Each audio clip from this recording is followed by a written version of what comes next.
December 2028. A launch pad somewhere on the Florida coast is bathed in floodlight. The countdown is running, but nobody in the control room is looking at the rocket. They are looking at a number, a small readout on a screen that shows the temperature inside a sealed metal core, a core that contains something no spacecraft has carried into deep space before. A fission reactor, live uranium fuel. The rocket lifts off. The core stays cold for now. That is the plan. You do not activate a nuclear reactor in low Earth orbit. You wait until the spacecraft has climbed high enough that it will not fall back for 300 years. Then you turn it on. From that moment forward, the spacecraft will not coast toward Mars the way every probe before it has. It will push, powered not by the sun, but by the energy locked inside uranium atoms, splitting apart in the dark. Nobody alive has ever seen this done before. Not on a mission to another planet. This one is going to Mars. To understand where we are, you have to go back to 1965. That year, the United States launched a small satellite called SNAP-10A into orbit. It was powered by a nuclear fission reactor. It was experimental. And as of the moment this script was written in May 2026, it remains the only American spacecraft ever to fly a nuclear fission reactor in space. 1. In 60 years. Now here is what makes this moment different. In December 2028, if everything holds, a spacecraft called Space Reactor-1 Freedom will leave Earth and travel to Mars. It will carry a nuclear fission reactor generating more than 20 kilowatts of electrical power. It will use that power to drive electric propulsion thrusters, a technology known as nuclear electric propulsion, or NEP. And it will carry inside it a science payload called Skyfall. 3 small helicopters designed to scout the Martian surface for future human landing sites. This mission, if it launches, will be the first nuclear-powered interplanetary spacecraft in human history. But before we talk about where it is going, we need to talk about everything that came before it. Because this spacecraft was not designed in a vacuum.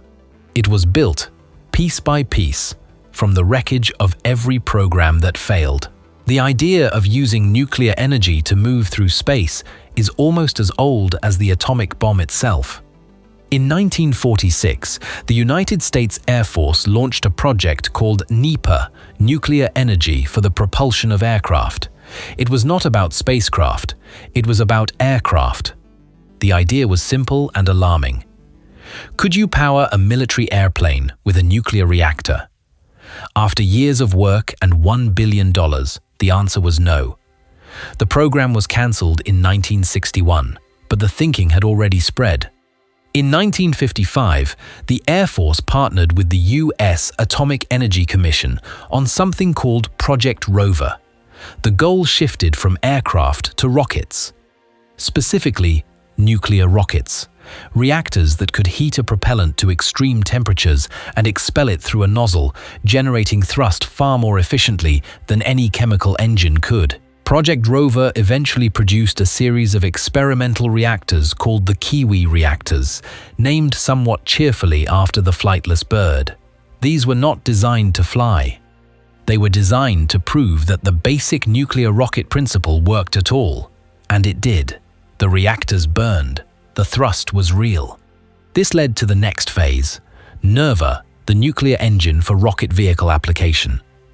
NASA and the Atomic Energy Commission worked together to develop a nuclear thermal rocket intended for 2 specific purposes: long-range missions to Mars, and, potentially, as an upper stage for the Apollo program. NERVA made real progress. The engines were tested on the ground. The thrust levels were promising. And then, in 1973, the funding ran out. NERVA was cancelled, never having flown a single test in space.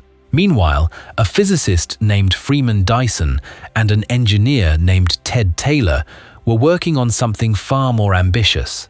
Their project was called Orion. The concept was breathtaking in its audacity. Instead of a reactor heating propellant, Orion proposed detonating actual nuclear bombs behind a massive pusher plate, riding the shockwaves like a surfer riding waves. Each detonation would hurl the spacecraft forward. Thousands of detonations would get it to Mars in weeks, not months. It had the backing of Wernher von Braun, who issued a formal white paper advocating it. Orion reached the test flight stage using conventional explosives. It worked. The basic physics worked. Then, in 1963, the United States signed the Partial Test Ban Treaty, which prohibited nuclear explosions in the atmosphere and in space. Orion was finished. Not because the engineering failed, because the politics changed. That is the pattern.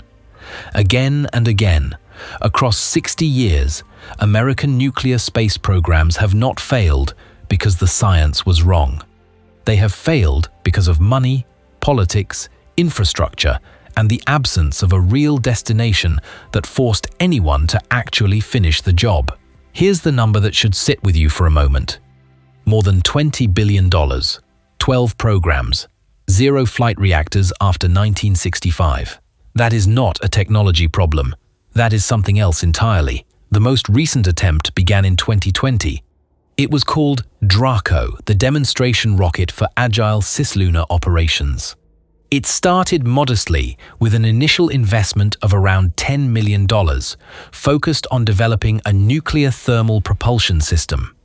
Nuclear thermal propulsion, or NTP, works by running a nuclear reactor at extreme temperatures, heating liquid hydrogen from roughly -420 degrees Fahrenheit to around 4,400 degrees Fahrenheit in less than a second, and then expelling that superheated gas through a nozzle to generate thrust.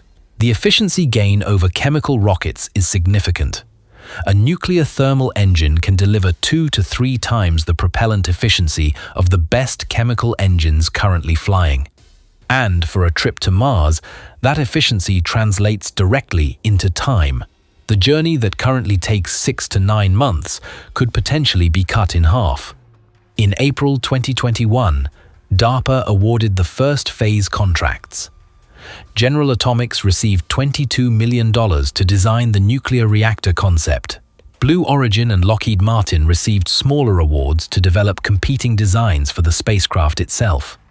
The fuel planned for the reactor was a specialized form of uranium called high-assay low-enriched uranium HALEU, enriched to just under 20%. This level was carefully chosen. It sits below the threshold that would require White House-level approval for launch. Above that line, the regulatory overhead becomes substantially more complex. In January 2023, NASA formally joined the program. The total budget for phases 2 and 3 was $499 million, split between the two agencies. NASA would own the nuclear engine. DARPA would lead the vehicle, the integration, and the effort to secure regulatory approval to launch a nuclear reactor into orbit. On July 26, 2023, DARPA and NASA awarded the primary contract to Lockheed Martin and a company called BWX Technologies. Lockheed would build the spacecraft. BWX would design the reactor, manufacture the nuclear fuel, and deliver the complete propulsion subsystem. The target launch date was 2027, but here's where things started to fall apart. The first problem was the ground testing infrastructure. To validate a nuclear thermal engine, you need facilities capable of testing a full-scale nuclear reactor at full power facilities that can contain the exhaust, manage the radioactive byproducts, and run the tests safely. As the National Academies of Sciences noted in a 2021 report, there are currently no facilities in the United States capable of conducting a full-power ground test of a full-scale nuclear thermal reactor comparable to the tests performed during the original rover and NERVA programs in the 1960s and 1970s. Those facilities were decommissioned. Building new ones would take years and cost more than the program had budgeted for. The second problem arrived from an unexpected direction. The cost of getting to space kept falling. When DRACO was originally conceived, getting a large payload to orbit was expensive. The efficiency that a nuclear thermal engine offered, that 2 to 3 times propellant advantage, looked like a compelling return on investment. But over the course of the program, SpaceX's launch costs continued to drop. The Falcon 9 became cheaper. Starship, if it became fully operational, would push costs down further. Rob McHenry, the deputy director of DARPA, described what happened with unusual directness. As launch costs came down, the efficiency gained from nuclear thermal propulsion, relative to the massive research and development costs needed to achieve that technology, started to look like less and less of a positive return on investment. The national security rationale for the program weakened at the same time. The military interest in nuclear thermal propulsion for operations in the region of space between Earth and the Moon, the cislunar domain, had been one of the original justifications. That interest did not vanish, but it softened. And then DARPA made a more fundamental reassessment. The agency concluded that nuclear electric propulsion, a different technology, fundamentally was probably the more optimal long-term solution. Not nuclear thermal propulsion, which burns hot and generates high thrust but consumes fuel rapidly. Nuclear electric propulsion, which uses a reactor to generate electricity, then uses that electricity to run highly efficient ion thrusters. Far lower thrust, but dramatically higher efficiency over long durations. By January 2025, DRACO's planned 2027 launch was placed on indefinite hold. On May 30, 2025, it was over. The finalized budget request for fiscal year 2026 confirmed the cancellation. No funding was allocated to nuclear thermal or nuclear electric propulsion programs. DARPA completed its program termination procedures and transferred its accumulated knowledge to NASA. 12 programs, $20 billion. The pattern had repeated itself once more. And yet something different happened this time. When DRACO was cancelled, Synacor was already working on what came next. The diagnosis he had written, 4 failure modes, 60 years, 1 flight reactor had been sitting in a report from Idaho National Laboratory, published the previous summer. The conclusions were not flattering to anyone, but they were honest. And they pointed toward a solution, if someone was willing to follow the logic all the way through. The solution was not a more ambitious program, it was a more constrained one.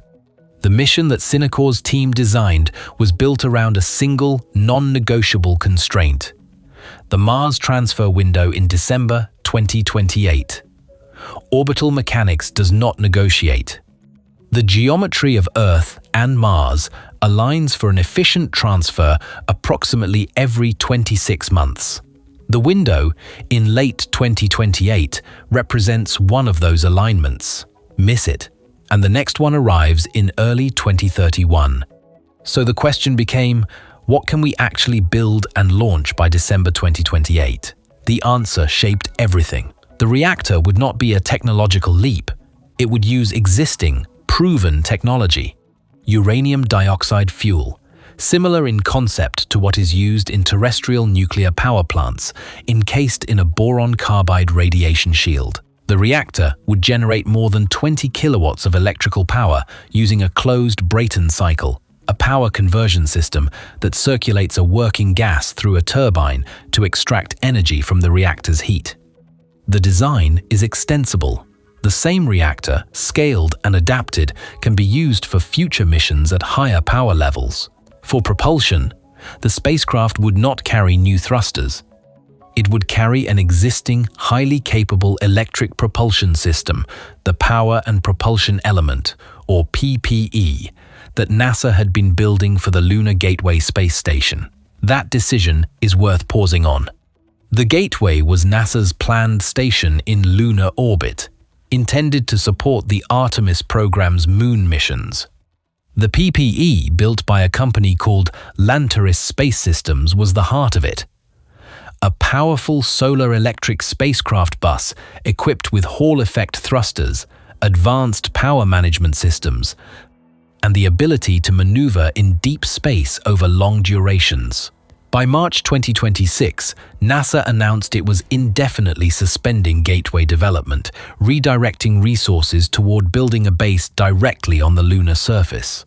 That freed the PPE. Synnecor's team looked at what they had: a nearly complete, highly capable propulsion spacecraft, built and paid for, sitting in a facility waiting for a mission. And they realized, this is the piece that makes it possible. PPE gives us a huge leg up, Synnecor said. That's the only thing that makes this achievable. The configuration of the final spacecraft places the nuclear reactor at one end of a long structural truss. At the other end is the PPE, with its Hall-effect thrusters, 7 in total, a mix of 6 kilowatt and 12 kilowatt units.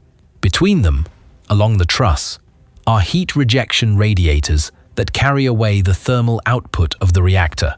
A set of solar arrays provides supplemental power during the period immediately after launch, before the reactor is brought online. The reactor will not be activated until the spacecraft has reached a safe orbit. That is not caution for caution's sake. It is a fundamental safety requirement. The minimum orbital altitude for activating the reactor is determined by one calculation: how long it takes for the fission products inside the reactor to decay to the radioactivity level present at launch. For this design, that process takes approximately 300 years, which means the reactor must operate in an orbit high enough that the spacecraft will not re-enter Earth's atmosphere for at least 300 years. That altitude is above 700 kilometers. Once the reactor is on and the thrusters are running, SR-1 Freedom will begin its slow, steady push toward Mars. Most people have a mental image of how a rocket works. There is fire, there is thrust, the spacecraft leaps upward. Nuclear electric propulsion does not look like that. A Hall-effect thruster, the kind fitted to the PPE, produces thrust by ionizing a propellant, in this case xenon gas, and accelerating those ions using an electric field. The exhaust velocity of those ions is far higher than anything a chemical engine can achieve, and in space, where there is no atmosphere to push against, and no gravity to constantly fight, that high exhaust velocity translates directly into efficiency. But the thrust levels are low, very low, by rocket standards. A Hall-effect thruster does not accelerate a spacecraft the way a launch vehicle does. It pushes, continuously. For weeks, for months, for the better part of a year. And that sustained, gentle push adds up to velocities that chemical rockets cannot economically match over interplanetary distances. The key is power. The more electrical power you can provide to the thrusters, the more thrust they can produce. Solar panels can provide power, but solar intensity falls off rapidly with distance from the Sun. At the distance of Jupiter, solar panels produce only about 4% of the power they generate near Earth. For missions deeper into the solar system, solar electric propulsion eventually becomes impractical. A nuclear reactor does not have that limitation. It produces power independently of distance from the Sun. It works in the shade, in the dust, and at any distance. That is not a small thing. That is the difference between a propulsion system limited to the inner solar system and one that could, in principle, go anywhere. For SR-1, Freedom's mission to Mars, a distance of roughly 1.5 times the Earth-Sun distance, the power drop from solar is manageable. But the mission is not primarily designed to get to Mars faster than a chemical rocket. It is designed to demonstrate that a nuclear reactor can generate power in space, drive electric thrusters in space, and operate reliably over the course of a year-long interplanetary cruise.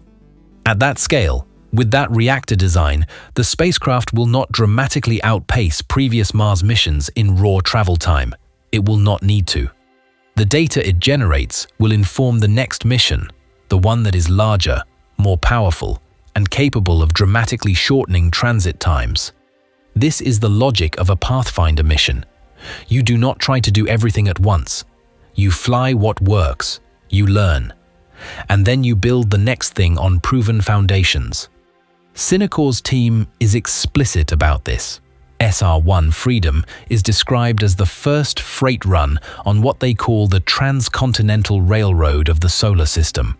The first run is not the fastest run. It is the run that proves the tracks exist. Now, here is the detail in all of this that tends to stop people. The fuel that powers the reactor is not ordinary uranium. It is HALEU, high-assay, low-enriched uranium, enriched to somewhere below 20% uranium, 235.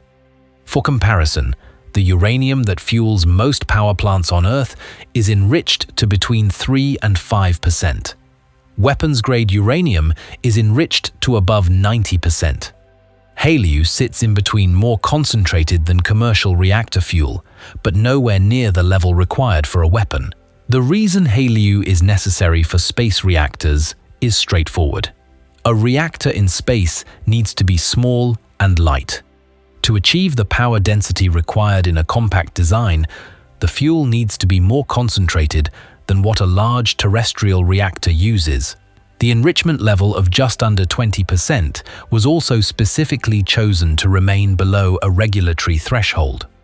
Approval to launch a spacecraft using uranium enriched below 20% requires sign-off only from the head of the sponsoring agency, rather than the White House. But there is a problem with HALEU that has nothing to do with rockets. It barely exists.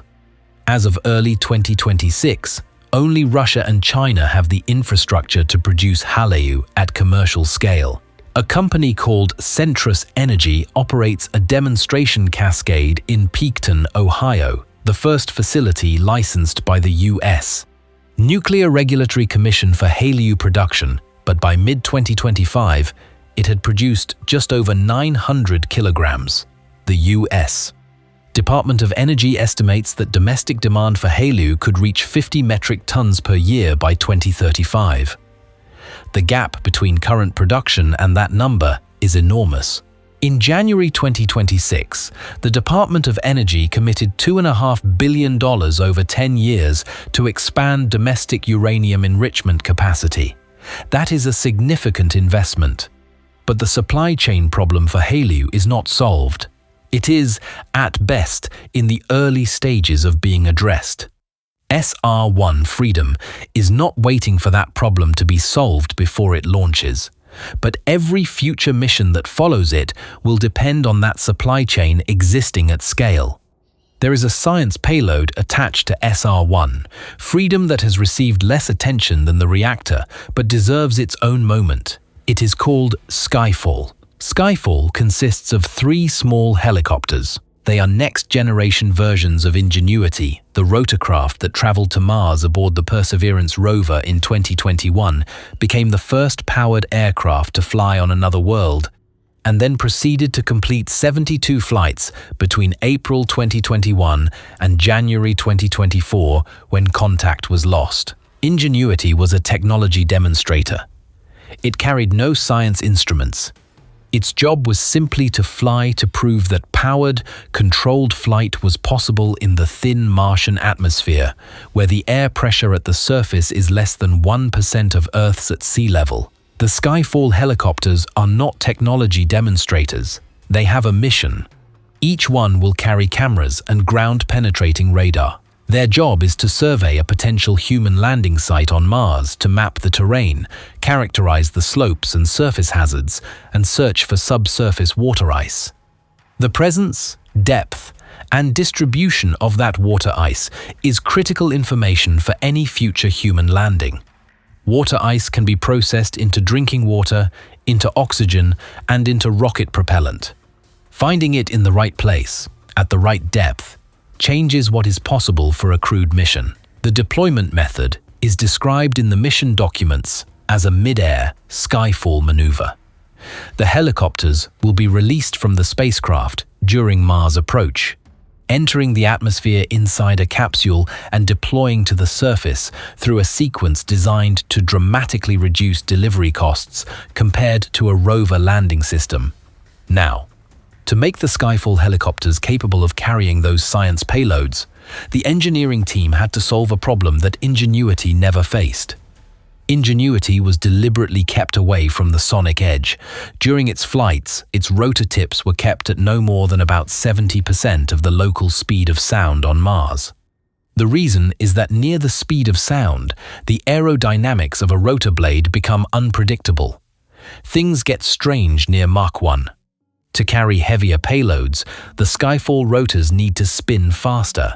Faster means closer to, and potentially beyond, the speed of sound. In March 2026, engineers at NASA's Jet Propulsion Laboratory completed a test campaign inside the laboratory's 25-foot space simulator, a chamber that can be evacuated and filled with enough carbon dioxide to replicate Martian atmospheric conditions. They mounted the Skyfall rotors and pushed them, not to Mach 0.7, not to Mach 0.9. They pushed until the rotor tips exceeded Mach 1. The rotors did not break. At Mach 1.8, beyond the speed of sound, the blades held together. The lift increased. The data showed that the rotor design could produce 30% more lift than the previous generation. The Skyfall mission design team has since incorporated those results into the performance specifications for the aircraft. This is the way science moves. You build what you think will work. You test it until it fails, or until you understand exactly how close to the edge you can go. And then you build the next version, knowing something you did not know before. The 3 helicopters that will eventually land on Mars will be flying because a team of engineers in a room in Southern California pushed a rotor to supersonic speed inside a sealed chamber and watched what happened. SR-1 Freedom is not the destination. It is the beginning of a sequence.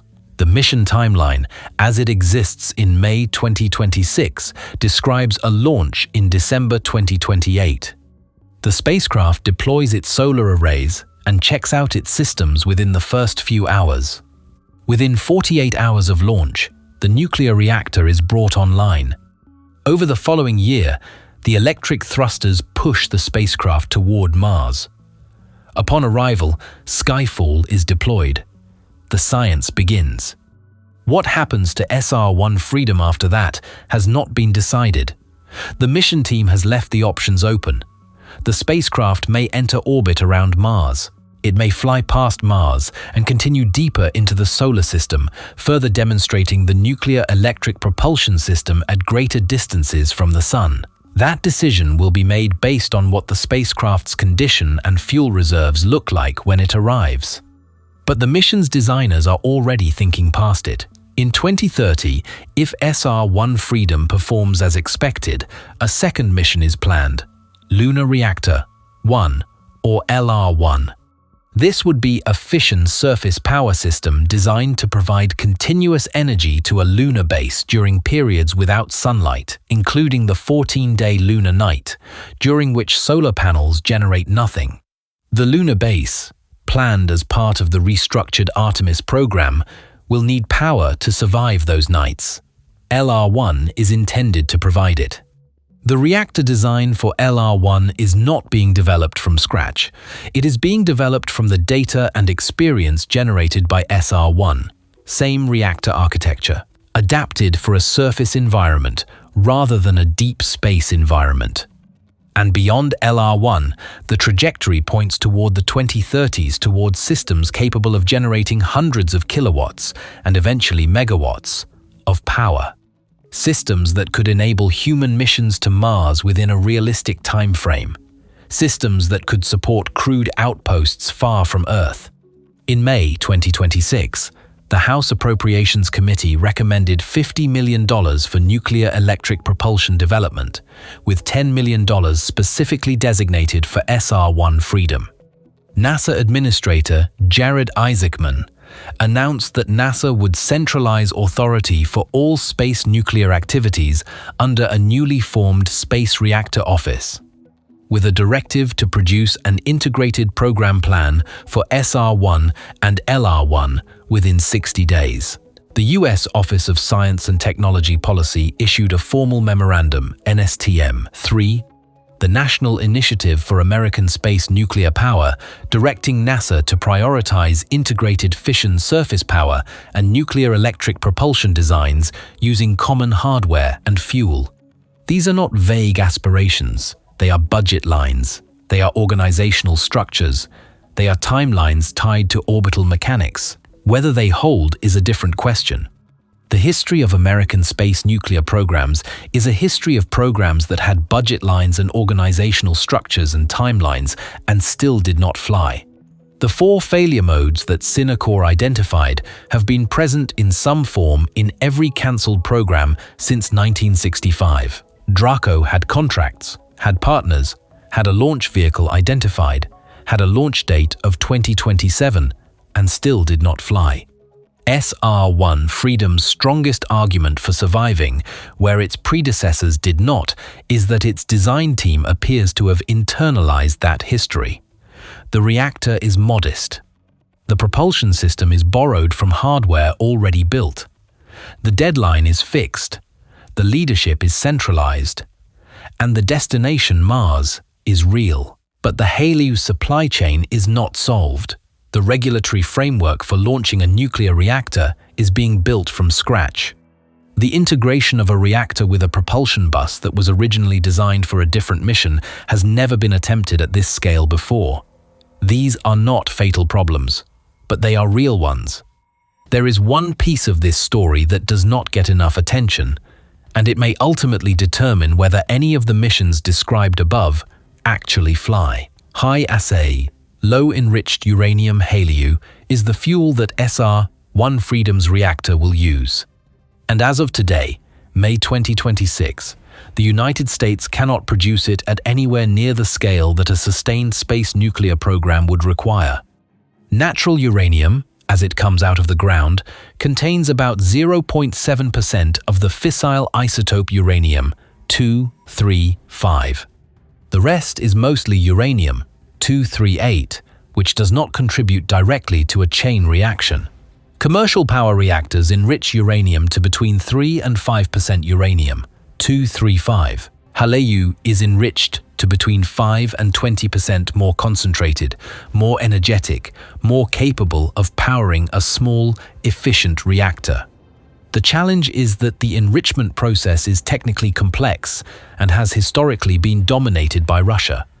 10X, a Russian company, was previously the primary commercial supplier of HALEU. The United States banned imports of Russian uranium products in May 2024. Since then, 10X can no longer supply the American market. In October 2023, Centrus Energy began operating a demonstration HALEU Cascade in Piketon, Ohio, the first facility licensed by the NRC for HALEU production. By mid-2025, it had produced just over 900 kilograms. The DOE estimates domestic demand could reach 50 metric tons per year by 2035. 900 kilograms versus 50,000 kilograms per year. That is the gap. The Department of Energy has allocated significant resources to address it. In January 2026, $2.5 billion over 10 years was committed to expanding domestic enrichment capacity. Several companies, including Urenco and Orano, are developing HALEU enrichment facilities. Urenco received authorization from the NRC to enrich to 10% in the United States in 2025. Orano is developing a new facility at Oak Ridge, Tennessee. None of these facilities will be producing HALEU at scale by December 2028. SR-1. Freedom will likely use existing government stockpiles for its reactor fuel. But LR-1 and the missions that follow will need a domestic HALEU supply chain that does not yet exist. Building that chain requires factories. Factories require capital. Capital requires demand. And demand, in the circular logic that often surrounds early-stage industrial infrastructure, requires the factories to already exist. This is what people in the nuclear fuel industry call the chicken and egg problem, and it has no elegant solution. It requires someone to go first, knowing the economics may not fully work, because the alternative is that nothing gets built. Whether governments will continue to provide that support, or whether budget cycles, political shifts, or competing priorities will interrupt it, is a question that cannot be answered today. In November 1959, a small metal model called the Hot Rod rose to about 56 meters above Point Loma, San Diego, propelled by a sequence of chemical explosions timed to mimic what nuclear blasts would someday provide. It flew for 23 seconds. It landed by parachute. It was undamaged. Freeman Dyson watched it fly. He later described it as one of the most beautiful things he had ever seen. Not because it was fast, not because it reached any significant altitude, but because it worked. The concept was real. The physics was on their side. The model is now in the collection of the Smithsonian National Air and Space Museum, where it has been sitting for decades, a small wooden and aluminum object in a glass case, representing a future that arrived too early, in a world not yet ready for it. 67 years later, a spacecraft is being assembled. Its reactor will not use bombs. It will use controlled fission uranium splitting inside a shielded core, releasing heat, generating electricity, driving ions out of thrusters at speeds no chemical engine can match. 3 small helicopters are being built, their rotors tested past the speed of sound, ready to fall through the Martian sky and land on a world where no human has ever stood.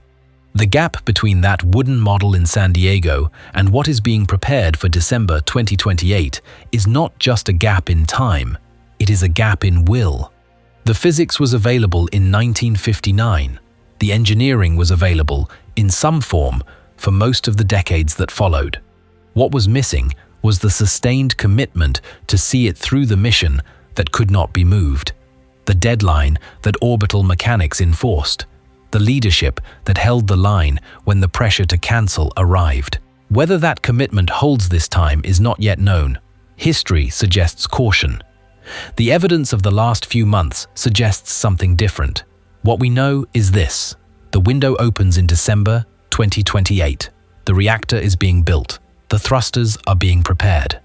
3 helicopters are being tuned to fly in air thinner than the top of any mountain on Earth. And somewhere in the gap between what we have attempted and what we have actually done, there is a spacecraft waiting to become the first of its kind. We have been here before, at the edge of something, with the math on our side and the history working against us. The question, the one that no instrument can answer and no budget line can resolve, is whether this time we actually go.